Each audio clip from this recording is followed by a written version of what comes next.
আমার বন্ধু এমন ভাবে ওয়াজ করে জালেমরা মনে করে উনি তো আমাদের দোস্ত।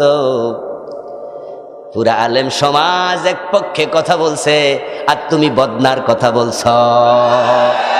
এই টাইমে বুঝি আরএফএল বদনার কথা তোমার মনে হইছে।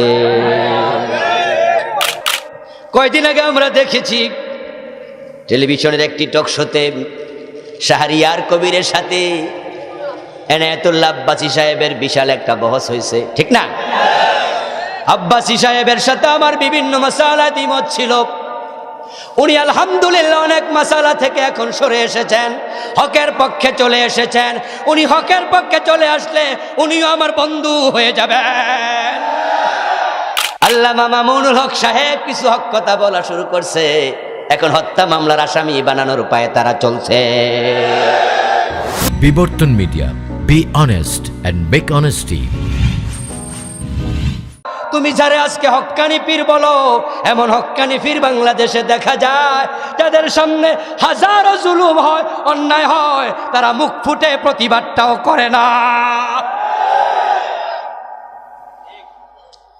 কিসের হক্কানি পীর সে? ও বন্ধু আমার, আপনি যদি হক কথা না বলে চুপ করে থাকেন, আপনি তো মোমেন থাকা নিয়ে টানাটানি লাগবে। সাকিতুয়ানিল হক শয়তানুন আখরাস। যে ব্যক্তি হক কথা বলবে না, চুপ থাকবে, সে বোবা শয়তান হওয়া লাগে। অন্যায়ের প্রতিবাদ করবা না, হকটা বলবা না, তুমি মোমেন থাকবা কেমনে? হক্কানি ফির হওয়া তো আরো দূরের কথা। আপনাদের কাছ থেকে আমি জানতে চাই, বিশ্ব নবী যে মাইর খাইলেন, অন্য অন্য নবীরা জেলে গেলেন, মাইর খাইলেন, 2 টুকরা করে ফেলছে করাত দিয়া, এমন নবীও আছে না নাই? নবীরা কি অপরাধ করে মাইর খাইছে? অবন্ধ কোন নবী অপরাধ করে মার খায় না, কারণ তারা তো অপরাধ করে নাই। সুবহানাল্লাহ, তারা তো অপরাধী করে নাই, তারা তো মাসুম। মাইর খাইলো কেন? মাইর খাওয়ার কারণ তো একটাই, মানুষগুলো অন্যায় পথে চলছে, ন্যায় পথের কথা বলছেন। যেখানে অন্যায় দেখেছেন মাথা তুলে বিরোধিতা করেছেন। আমার বন্ধু, আজকে আপনি আরামে থাকার জন্য, নবী মাইর খাইছে হক কথা বলে, সাহাবারা মাইর খাইছে, আপনি ভালো করে বুঝেন, তাই আপনি এমন ভাবে কথা বলেন কেউ বিরক্ত হয় না, কেউ পথে দাঁড়ায় না, সবাই হালুয়া রুটি খাওয়ায়, সবার সাথে তাল মিলায়া নবী মোহাম্মদ চলতে পারে না, আর আপনি এর নাম হিকমত দিয়েছেন। এটা হিকমত হতে পারে না। যারা মুনাফিক তারাই সবার সাথে তাল মিলায়া চলে।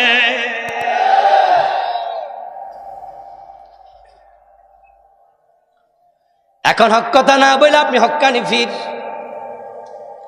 সমাজ আল্লাহর দিন কায়েম নাই, কত বিধান লঙ্ঘিত হচ্ছে। চোর ধরে হাত কাটার বিধানটা এই সমাজে নাই, ডাকাত ধরে শুলে দেওয়ার বিধানটা নাই, জেনা করলে পাথর মারার বিধান ইসলামে আছে, কিন্তু বর্তমান সমাজে মদ পান করলে 80 বেত লাগানোর বিধান ইসলামে আছে না নাই? কিন্তু বাংলাদেশে আসেনি। এত বিধান নাই, তোমার ভূমিকা কি? আল্লাহর আইন কায়েমের ব্যাপারে কথা বলো না। তোমার মুরিদ তোমারে কয় হক্কানি ফির, কারণ তুমি জানো আল্লাহর আইনের কায়েমের পক্ষে কথা বললে জেলখানার কয়েদি হওয়া লাগে,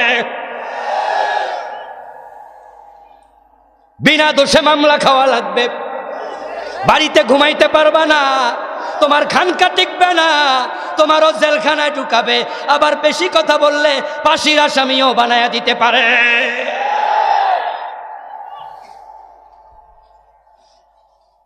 আল্লামা মামুনুল হক সাহেব কিছু হক কথা বলা শুরু করছে, এখন হত্যা মামলার আসামি বানানোর উপায়ে তারা চলছে। কেন কেন? আমার বন্ধু, হক বলতে গেলে বিপদ আছে। এটা নতুন না পুরাতন? কথা বলতে হবে। হক বলতে গেলে বিপদ আছে। এটা কি নতুন না আগের? এটাই নিয়ম। চুপ করে থাকো, বোবার শত্রু নাই। অথবা এমন ওয়াজ করো যে ওয়াজ করলে মনে হবে তুমি ওই জালেমদের বড় বড় আপনার নৌকার যে পাল আছে, পালে হাওয়া লাগাচ্ছ। ও আর শোনে জালেমেরা তোমাকে বন্ধু মনে করে। এমন বক্তাও আছে না নাই?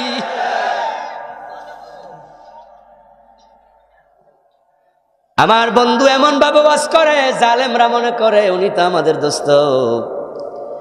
পুরা আলেম সমাজ এক পক্ষে কথা বলছে আর তুমি বদনার কথা বলছ।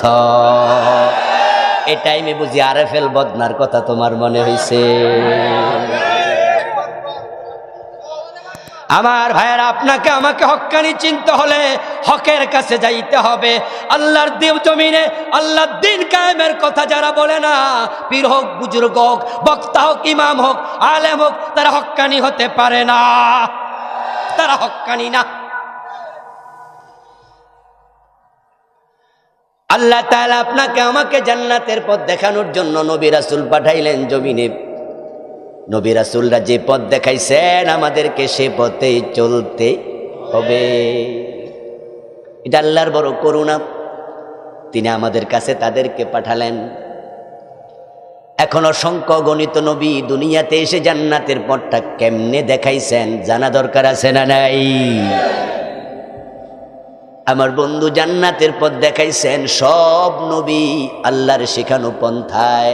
তারা মানুষের কাছে দাওয়াত নিয়ে আসছে, দাওয়াত কারোর উপর চাপাই দেয় নাই, আহ্বান জানাইছে। ওই আহ্বানে যারাই সাড়া দিছে তারা জান্নাতের পথ পেয়ে গেছে। নূহ নবী আলাইহিস সালাম আহ্বান করলেন, উনার বউ সাড়া দেয় নাই।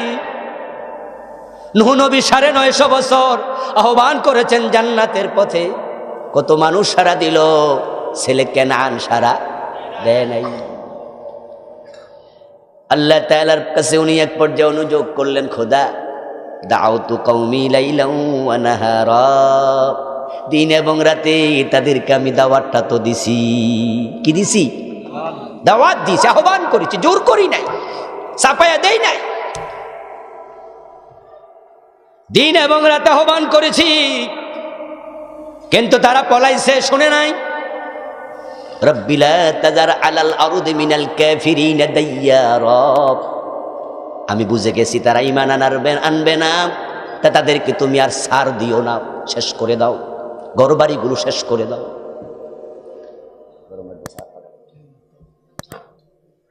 নূহ আলাইহিস সালামের দোয়া আল্লাহ তাআলা কবুল করে নিলেন। প্লাবন প্লাবন ডুবাইয়া ছাড়ব, কিন্তু বললেন নূহ, যারা ঈমান এনেছে, দাওয়াত গ্রহণ করেছে, মুমিন হয়ে গেছে, তাদেরকে ডুবাবো কেন? তারা তো বাঁচার জন্যই হেদায়েতের পথে এসেছে। একটা নৌকা বানাও, কিস্তি বানাও। নূহ আলাইহিস সালাম কিস্তি বানালেন, প্লাবন শুরু হলো। আল্লাহর অর্ডার, সকল মুমিনকে তুমি তোমার নৌকায় তুলে নাও। 40 অথবা 80 জন লোক ঈমান এনেছিল, হেদায়েত পেয়েছে, তাদেরকে তিনি কিস্তিতে তুলেছেন। তারা সবগুলো বেঁচে গেছে। কেনান ডুবছে, কেনান হাবুডুবু খাচ্ছে। কেনানকে তিনি বললেন, নৌকা ওঠের কাপ মানা ইয়া বুনাইয়ার কাপ মানা, ও কলিজার টুকরা ছেলে, তুই ওঠ। তবে এই নৌকার কান যাত্রী হওয়ার জন্য শর্ত আছে, সেটা হচ্ছে তোর আল্লাহর উপর ঈমান আনতে হবে, কালেমা পড়তে হবে, আয় ওঠ। কেনান দূরে থাইকা বলে, না না, তোমার সাথে আমি যাব না। সাআওয়ি ইলা জাবালিন ইয়াসিমুনি মিনাল মা, বরং ওই যে পাহাড় দেখা যায়, যখন বৃষ্টি শুরু হবে, বন্যা শুরু হবে, আমি ওই পাহাড়ের চূড়ায় উঠে যাব, তখন পানি আমারে আর ছুঁইতেও পাবে না। নূহ নবী বললেন, না লা আসিমাল ইয়াউম, আজকে তোমার কেউ বাঁচাতে পারবে না, ওর তাড়াতাড়ি নৌকায়। কেনান কয়, আব্বা এটা কি কয়? এমন পানি জীবনে কোনোদিন হয়েছে নাকি? পাহাড় বুঝি ডুববো? আমি তো চূড়ায় উঠবো, আমি পাহাড়ের মাঝে গাছ আছে, গাছের আগে উঠতে বয়ে থাকবো। শেষ পর্যন্ত কি বাঁচলো না ডুবলো? কথা বলা লাগবে, বাঁচলো না ডুবলো? ডুবে গেল। বাঁচলো তারাই, হেদায়াত পেয়েছে যারা। আল্লাহ তাদেরকে দুনিয়ায় পানি থেকে বাঁচাইছেন, আখেরাতে জাহান্নাম থেকে বাঁচাইয়া দেবেন। নবীদের দাওয়াত যারা মেনেছে তারাই জান্নাতের পথ পেয়েছে। কিন্তু জাতির জন্য বড় পরিতাপ, ওই হিতাকাঙ্ক্ষী নবীদেরকে তারা ভুল বুঝেছে। তারা আক্রমণ করেছে, তারা পাথর মেরেছে, তারা আগুনে ফেলেছে, তারা করাত দিয়ে 2 টুকরা করেছে, কিন্তু নবীরা দাওয়াতি কাজ থেকে দূরে সরেন নাই। আমরা যারা কোরআনের পক্ষে কথা বলি, আমাদেরও সেই আদর্শ গ্রহণ করা লাগবে। আমরা প্রয়োজনে রক্ত দেব, প্রয়োজনে জেলে যাব, প্রয়োজনে শহীদ হব, হক কথা থেকে বিরত হব না।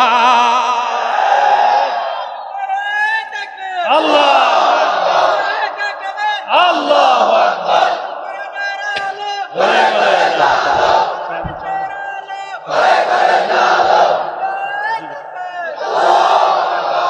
আমার বন্ধু, আমরা যদি হকের পথে একমত হয়ে যেতে পারি, আলেম ওলামারা দেখবেন হকের বিজয় সুনিশ্চিত।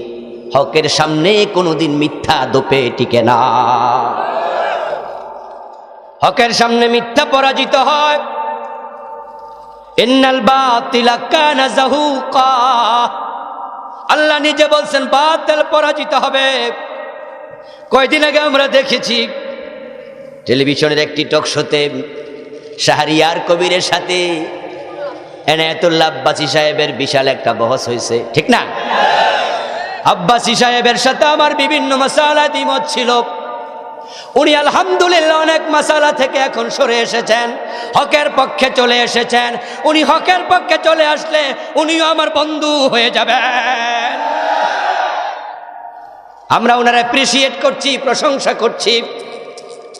ওই ডিবেটের মাঝে, বিতর্কের মাঝে যখন তিনি সত্য কথাগুলো যুক্তির নিরিখে দৃঢ়ভাবে তুলে ধরেছেন, তখন ইসলাম বিদ্বেষী শাহরিয়ার কবির মাথা নিচু করে বসে থাকতে বাধ্য হয়েছে।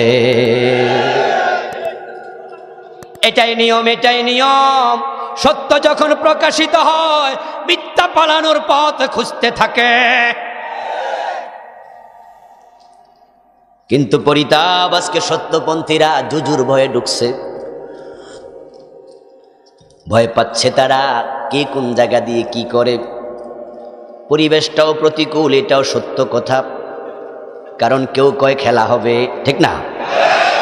কেউ কয় ঘাড় মটকায়া দেবো।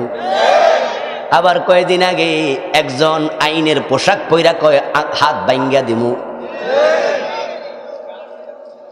আমার ভাইয়েরাই হুমকি দমকি তারা কেন দেখায়? কারণ তারা বুঝে গেছে এই জমিনে আলেম ওলামাদেরকে যদি ভয় পাওয়ানো না যায়, তারা যদি পিছনে হটানো না যায়, তারা সামনে আগাইলে কোরআনের বিজয় ঠেকানো যাবে না। আল্লাহু আকবার। ঘরে ঘরে জালো, ঘরে ঘরে জালো, হুশিয়ার সাবধান, হুশিয়ার সাবধান, হুশিয়ার সাবধান। আমার ভাইয়েরা, আমার বন্ধুগণ, কোরআন হাদিসের পক্ষে আপনি থাকলে আল্লাহ আপনার সাথে আছে না নাই? ভয় পাওয়ার কিছু নেই। দুঃখ নিয়ে জন্ম যাদের, তাদের আবার দুঃখ কিসের? ব্যঙ্গের সর্দি হয় না, কারণ তার জন্ম পানিতে। আমরা ইব্রাহিমের সন্তান, আগুনে পড়ে ইব্রাহিম ভয় পায় নাই, আমাদেরকে আগুন দেখে ভয় পাওয়াতে পারবা না। আমরা সত্যের পক্ষের লোক। আমার বন্ধু, ইসলামের রাস্তায় চলতে গেলে বিপদ হয়, মুসিবত হয়, এটা নতুন কোনো খবর? এই পথে চলতে গিয়ে নবী মুহাম্মদ দাঁত দিয়েছেন, আমির হামজা রাসূলের চাচা কলিজা দিয়েছেন, ইমাম হুসাইন কল্লা দিয়েছেন। আমরা সেই পথ জেনে শুনে এসেছি। তোমাদের রশি শেষ হয়ে যাবে, আমাদের কল্লা শেষ করতে পারবা না।